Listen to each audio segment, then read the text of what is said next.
we can always focus on cost cutting. And I'm going to talk a little bit about how to put that into your strategy. But what are the problems of focusing almost exclusively sometimes on cost cutting? For one thing, it's painful. Even if people have overspent, as you come in, we're looking at the expenses. My assumption is maybe you're eating out too much, you're buying too much gourmet coffee or whatever it is. Even if you couldn't afford it in the first place, if I ask you to give it up, it is painful. It is something that you had that you are giving up, and it's painful to split with that, even if you couldn't afford it. The affordability is almost irrelevant.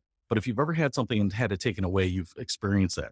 The other problem with cost cutting is that it has limited upside. So think of it like a bank account. So let's say your bank account has $100 and I tell you, hey, no spending. How much are you going to have in your bank account?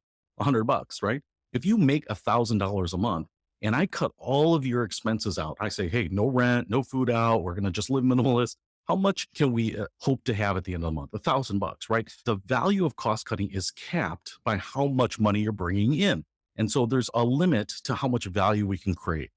And the last thing is it's really hard to sustain. So I know that when people feel the pressure, myself included, you can go in and say, hey, I'm getting rid of cable, I'm getting rid of my cell phone or whatever. I'm going to get a different apartment or downsize to a smaller car. A lot of those things you can be motivated to do in the short term, but to sustain that, to endure it for the long term can be really painful. Like never going to eat out can be one of those things where you just say, hey, I want to go out and eat out once in a while. All of those things make the cost cutting process tough to sustain, tough to endure.